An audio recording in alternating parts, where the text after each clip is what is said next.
Kan ulama mengkategorikan bid'ah ada dua, bid'ah hasanah. Pertanyaannya Ustadz, kan Rasul bersabda kullu bid'atin dhalalah, kullu bid'atin dhalalah wa kullu dhalalatin finnar. Hadis ini kata Imam Nawawi hadisnya umum, hadis umum. Tolong belikan saya ayam, tolong belikan saya ayam. Ayamnya umum, ayam penyet, ayam patah, ayam pop, ayam sungsang, ayam fried chicken, ayam panggang, ayam bakar, ayam kampung, ayam hutan. Ayam apa? Setelah di jalan dia bingung, ini ayam apa? Nelpon sekali lagi, ayam apa? Ayam pop. Maka yang pertama tadi umum dikhususkan oleh yang kedua. Begitu juga kata Imam Nawawi yang mensyarah hadis Sahih Muslim, kullu bid'atin dhalalah, semua yang bid'ah itu sesat, umum. Tapi kemudian dikhususkan oleh hadis man sanna fil islami sunnatan hasanatan, siapa yang membuat tradisi yang baik, falahu ajruha, dia dapat pahalanya, wa ajru man amila biha, dan orang lain yang melakukannya selama tidak bertentangan dengan Quran dan Sunnah. Nah, sekarang ada orang mendefinisikan bid'ah hanya dengan 5 jari. Kalau tidak dilakukan Nabi, bid'ah. Kalau sudah bid'ah, masuk neraka. Kalau begitu pembahasannya, nanti kamu bisa memasukkan sahabat Nabi dalam neraka. Contohnya, ada sahabat Nabi yang sholat dari Isya sampai subuh ayatnya kul huwallah. Walil maghdubi alaihim waladdallin amin. Kul huwallahu ahad Allahu samad. Rakaat kedua kul huwallahu ahad Allahu samad. Rakaat berikutnya kul huwallahu ahad Allahu samad. Rakaat berikutnya kul huwallah. Itu pernah enggak dibuat Nabi? Enggak pernah. Kalau dipakai definisi, kalau enggak dibuat Nabi bid'ah, berarti sholat pakai kul huwallah dari Isya sampai subuh bid'ah, masuk neraka.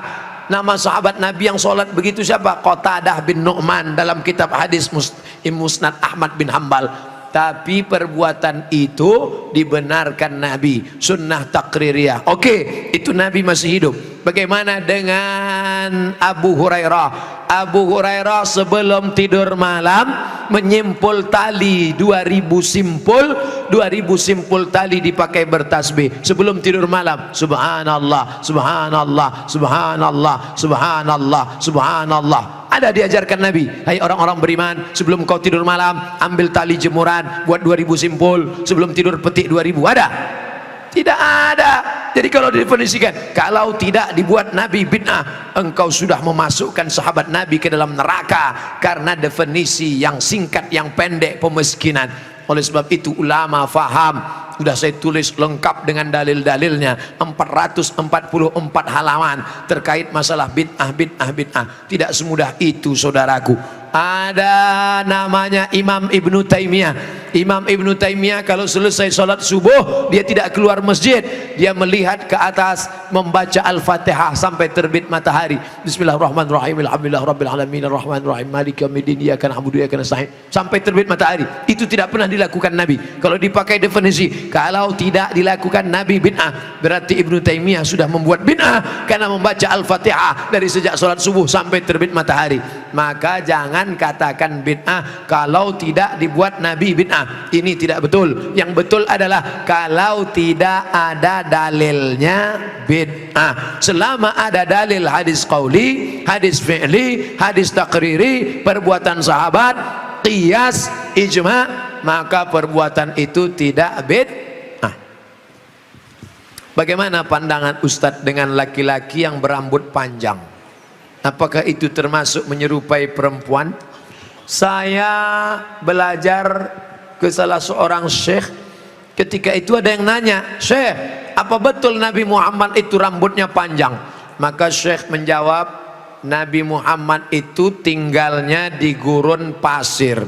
Gurun pasir itu cuacanya panas.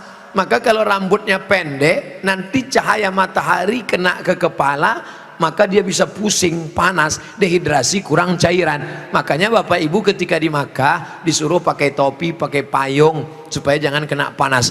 Nabi kepalanya ditutup dengan 3. Yang pertama rambutnya. Rambut Nabi itu dari depan panjang sampai ke belakang. Yang kedua ditutup dengan qalansuah, topi. Setelah itu ditutup dengan imamah, imamah sorban. Kalau di atas kepala dililitkan namanya imamah. Kalau diletakkan di tengkuk namanya burdah. Kalau diletakkan di kepala seperti kerudung namanya ghutrah, bukan serben.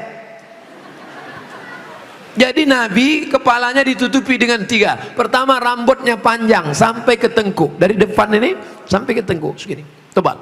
Yang kedua, qalansuah, kain penutup. Setelah itu baru sorban. Maka kita pun, kami pun ketika kuliah dulu di Arab pakai sorban. Pakai untuk apa? Supaya jangan kena panas terik. Musim dingin di bawah derajat 0, 5 derajat, 10 derajat, di bawah 0 dingin. Maka kepala juga ditutup pakai sorban. Sekarang kenapa Ustaz nggak pakai sorban? Saya sekarang kepanasan. Tapi saya tidak menyalahkan para habaib pakai sorban. Mereka mengikuti sunnah Nabi Muhammad sallallahu alaihi wasallam. Nah, jadi kalau ada laki-laki berambut panjang, tapi rasanya di tempat kita rambut panjang bukan untuk menutup kepala biar supaya jangan panas. Justru tempat kita makin rambut panjang makin kepanasan, ketombe. Jadi kira-kira rambut panjangnya kenapa? Kenapa rambut panjang? Ini. Tapi tidak semua yang berambut panjang itu karena mengikuti perempuan. Jadi tidak bisa kita hukum serta-merta kalau rambut panjang LGBT. Enggak. Maka yang LGBT itu kalau menyerupai perempuan, la'anallahul mutasyabbihin minar rijal bin nisa. Allah melaknat laki-laki yang menyerupai perempuan dan perempuan yang menyerupai laki-laki. Mudah-mudahan anak kita terjaga dari LGBT. Tapi sebetulnya LGBT itu nama yang terlalu keren. Orang malah bangga sekarang disebut itu LGBT, itu bangga. Saya tidak setuju dengan LGBT, tapi saya malu mau nyebutnya di depan para kiai. Boleh saya sebut? Jangan sebut LGBT. Buat sebut nama yang mengejek, merendahkan, menghinakan. Apa namanya? PLT, penyuka lobang tai. Itu yang cocok bagi mereka. Kotor, najis. Zaman Nabi LGBT ini hukumannya man wajadtumuhu ya'malu amala qaumi Lut. Kalau kamu menangkap ada orang yang melakukan perbuatan Nabi Lut, faqtulul fa'il wal maf'ul, pancung kepalanya, hukum mati. Untung dia hidup bukan zaman Nabi Muhammad. Kalau hidup zaman Nabi, habis, selesai. Bapak Ibu yang dimuliakan Allah Subhanahu wa taala. Ustadz berani ngomong gini apa enggak takut nanti ditangkap bencong? Ngapain takut? Banyak yang bela saya. Tapi pas pulang nanti sendirian ngeri juga ini.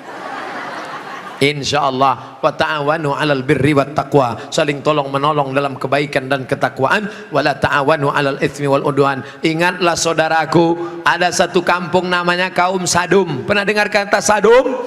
Dari kata Sadum inilah muncul istilah sodomi. Sodomi artinya perbuatan orang Sadum, umat Nabi Lut. Bagaimana hukuman Allah? Ja'alna 'aliyaha safilaha. Bagian atas kami turunkan ke bawah, bagian bawah naikkan ke atasnya. Lalu kemudian amtarna alaihim, kami hujani mereka dengan apa? Hijaratan, batu-batu, min sijilin mandud, dari batu tanah liat yang dibakar di api neraka. Itulah sekarang di Yordania, tempatnya bernama Al-Bahrul Mayyit, bahru laut, mayit mati, Dead Sea, dead mati, sea laut, Dead Sea laut laut mati. Ngapa disebut laut mati? Karena airnya terlampau asin sampai ikan pun tidak bisa hidup di dalam. Orang kalau pergi ke laut mati ngapung di atas karena kadar garam yang tinggi.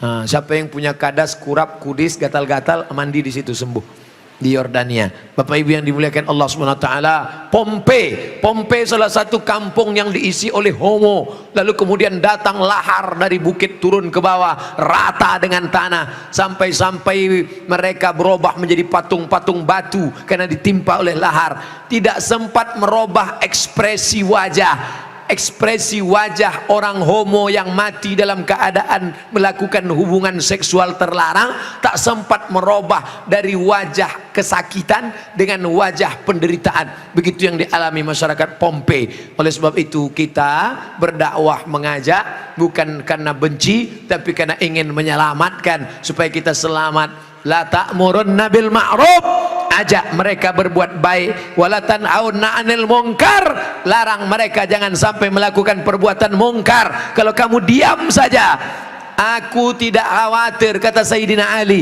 aku tidak khawatir tentang betul dan batil, batil dan betul, karena dunia ini isinya betul dan batil. Yang aku khawatirkan adalah ketika kebatilan merajalela, orang yang betul diam. Karena orang betul diam, maka orang batil menyangka betul, yang betul menyangka batil, batil betul, betul batil. Orang yang betul diam, ibu yang betul diam, bapak yang betul diam, yang batil berkuar. Akhirnya yang batil merasa betul, orang yang betul diam 1000 bahasa. As-sakitu anil haq syaitan akhras.